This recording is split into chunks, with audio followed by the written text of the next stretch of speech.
There's this lady on YouTube named Lori Daniel Favors, and she did a video saying how the Republicans are trying to pass a law that's going to bring back slavery. What? These black political entrepreneurs, these black activists, they have terrified y'all with slavery. They beat slavery into your mind so much that you are traumatized by something that you've never experienced a day in your life. You are scared to death of it. And because you're so scared of the belief that these people can put you in slavery, they could trigger you so easily with these talking points. This is why every time these black people get online, they could be talking about the space program and somehow they're going to mention slavery. They can go back to history and ancient times and talk about early evolution, and somehow slavery is going to come up in the conversation. They have beat slavery into your mind so much and traumatized you so much with the fear of being a slave, because that's the only identity they let you hold. That's the only identity they let you wear. And they have beat you down so badly with slavery that now all they got to do is say, oh, they trying to bring back slavery, and you get scared. But let me ask you something, bro. Say they passed a law that said they could bring back slavery. And? Are you going to let somebody whip you? Or you going to let somebody just take and gaffle you up and handle you? They not taking me, bro.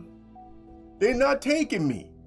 You know what I'm saying? I mean, they could do anything they want to do. Any man who come from me, he getting it. I'm cut differently. I don't move in the energy of fear.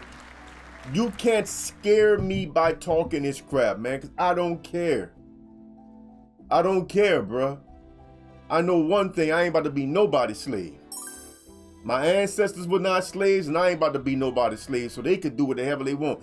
Now, let me get into this woman here. Well, what I want to do here is let you hear some of the stuff she said. I want to break down some stuff behind it so that you can see why you need to stop listening to people like this, with all this fear-mongering, all of this trying to scare you with slavery and everything. I don't know why y'all so scared, man. Y'all that soft?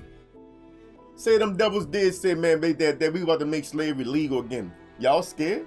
Y'all that soft, or y'all gonna let these people just come do what they want to you? Y'all that soft? Because I ain't cut like that. What I do know is that they try that crap where I'm from, they're gonna have a war in their hands. Because I can't imagine nobody where I'm from going to slavery. You know what I'm saying? It ain't happening. I'm gonna explain what you need to focus on. Because what you keep focusing on is changing these people. You cannot change these people. There's no getting on the inside of this system and making changes from within. It doesn't work that way. That's why it's a system. You don't understand what a machine is. When you have an engine on a car and it needs a tune-up or a part goes bad, when you swap that part out for a new part, only thing happens, the engine performs the way it's supposed to perform once again. But that's the point. It's only going to perform how it's supposed to perform. Now, when a part goes bad, the engine can break down or it can run bad. You know what I'm saying? But replacing that part with another part that fits, another part that goes there, another part that provides that function, the only thing you do is repair that engine back to its proper function. Well, the system of America is built on racism. That is its function. That's its proper function. You could put a black man in there, a white man. I'm not talking about just the presidency. I'm talking about in government, anywhere. It don't matter who's in there, because the system itself is designed to run a certain way. It's very elitist. It's very racist, because that's what the racism come out of the elitism. Elitism was first. It's very elitist and very racist. So what happens is, even if black people were in there, a lot of them are elitists. And a lot of them hold negative views towards black people themselves, even if they're black Democrats or black Republicans. We are not going to get a fast shake out of the system. So the problem is, you keep wanting to change these people instead of changing yourself. Now let me get into this here, right? Let me get into this. But basically, the Republican-led House on Tuesday, according to the New York Times and other reports, they passed legislation that is going to allow stricter criminal penalties for young offenders in D.C. They're going to make it easier to prosecute people. They're going to allow you to prosecute people at younger ages. They're going to allow you to prosecute people at younger ages. And what happens when you've been criminally prosecuted? What happens once you've been convicted of a crime? Oh, that's right. That's when the 13th Amendment kicks in. And what's the 13th Amendment? That's the amendment that says slavery is illegal unless you've been convicted of a crime. Here's the thing, bro. And I don't want to sound insensitive to teenage criminals because I myself was a teenage criminal. The problem is we have gotten too comfortable in this system. See, she's not asking that we adapt to the environment. She's asking that the environment makes it easier for us to continue to be the way we are. Because see, people like her, she don't want to have nothing to do with black people other than what she does right there. You see, these people live off of their association to us. She makes her money off of her association to us. She lives well off of her association to us. But she grew up in the white community. These people, they don't want us to change and understand that these devils are out to get us. So we need to work together and we need to come up with a different game plan on how to maneuver within this system. Because thinking that we're gonna just be out here and wild out and just be criminals, petty criminals, that's not gonna work for us. It's not gonna work for us. You know what I'm saying? We already get a bad shake in the system as it is. You know, and they've been trying us as adults at young ages. That's not even new. So I don't really know what she's talking about. There's something new that's in DC, but a lot of states already try young people as adults. That's something that's already a problem in other states. But my point is, we need to change, people. These people are not going to stop hunting us via this system because that's what the system is designed for. So we need to figure out a way to get outside of the system. We want to claim to be forced immigrants and Africans and slaves and all kinds of stuff, and then we want these people to treat us better. They're not going to do it. So the problem is really us. We don't need to complain about their criminal justice system because it's never been right. It's never been fair. It's been corrupting and chaotic since the damn beginning, you know what I'm saying? And it's never treated us fairly. Never treated us fairly. So I don't know why we sitting there acting like this is something new. It is not new, you know, because what we do is, what people like her do in particular, when they're comfortable, when everything is going their way, they speak one way. And when everything is not going their way, they change their tune. Now it's all about us unifying. But see, when they got all the feminist stuff working for them, they got all the federal jobs for black women and all this stuff, then it becomes F black men and forget Pookie and Ray Ray and all, and then y'all Negroes need to get jobs, you know what I'm saying? It becomes all that stuff. Y'all need to stop stealing and go get you a real job and get your education.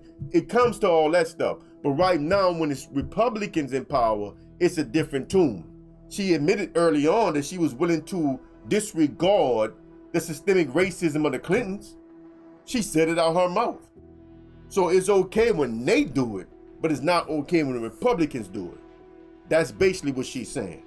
Nah, it don't work that way. Not with me, at least, bro. So anyway, let me sum this up like this here. The main problem I have is that these kind of people, and not just people like her, don't get me wrong, not just her. All these African diaspora people, all of these pro-blacks, Pan-Africans, all of them.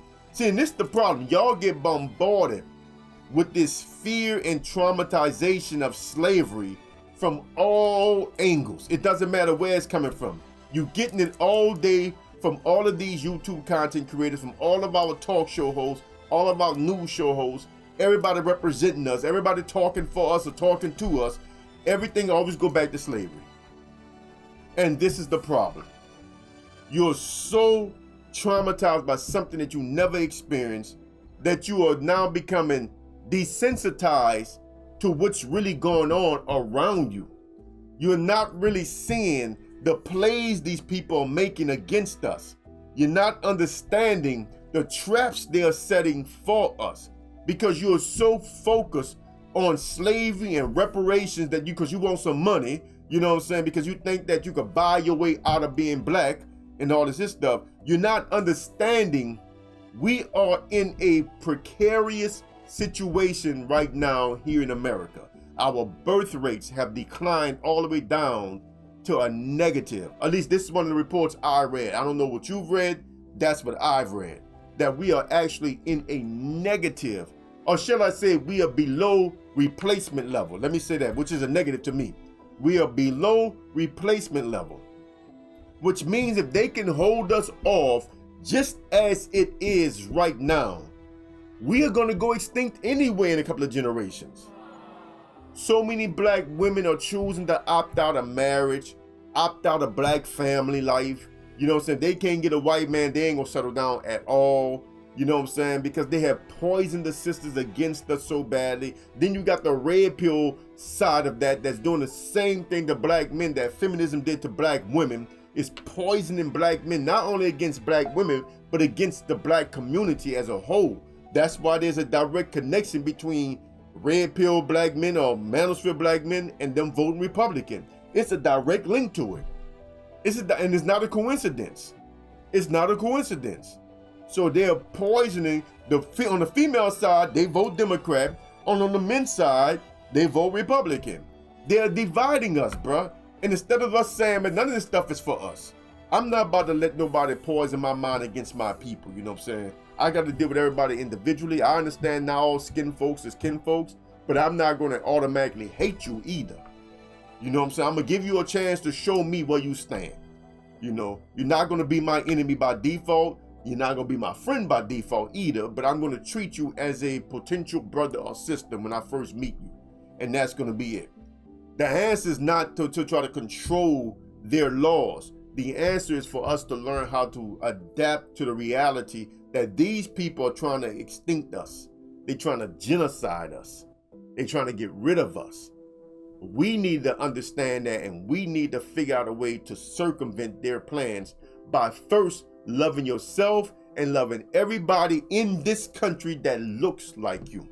I ain't talking about another country. Forget about some African diaspora and all this crazy stuff. And if somebody else wants to have loyalty to somewhere else, and they here, but they want to have loyalty, leave them alone. That's right, delineation is real. We got to delineate. Leave them alone. But I'm talking about we need to first understand why we, the so-called foundational black Americans, and I'm going to include indigenous black Americans in that, we need to work together. We need to work together. We need to start coming together and building communities. We need to stop dumping on each other. We need to stop getting online, beating down everything black people do. Y'all need to exile people like Nur Muhammad. Y'all need to get rid of people like Dr. Umar Johnson. Y'all need to get rid of the Claude Anderson. Y'all need to get rid of all these people that talk economics and money and slavery all the time, or you just no good. Everything black people do is wrong. Get rid of all these people, bro. Get rid of all these people. Support your black athletes. If you got a child that's good at a sport, support that, foster that, because that child might make it. Oh, but they got a better chance of getting struck by lightning than to make it in sports. Yeah, and you got a better chance of getting struck by lightning 20 times than to get rich in business, especially as a black person. See, they won't tell you that part, though. They won't tell you that part. Support each other, man. Get out of this mindset that unless we act like white folks, it's not good enough. Get out of the mindset unless we do what white folks are doing, it's not good enough. Get out of that mindset, because that's what they're teaching us, man. That's what they're teaching us. They're basically teaching us that we got to act more like white folks, and that's not going to change anything. Do you honestly think they're going to stop targeting us if we act more like them? No, it just makes us easier to control. See, while we're on the outside, we still kind of uncertain. They don't know which way we're going to turn, how we're going to move, what we're going to do, how we're going to think. But if we start acting more like them, they got us. They got us. And we can't give them that, bro. We cannot give them that. So anyway, on that note, bro, I'm done. Like the video, share the video, subscribe to the channel. Till next time, I'm Brother Kush, a.k.a. The Blackout. So I hope this rant wasn't too much for y'all, man. Peace.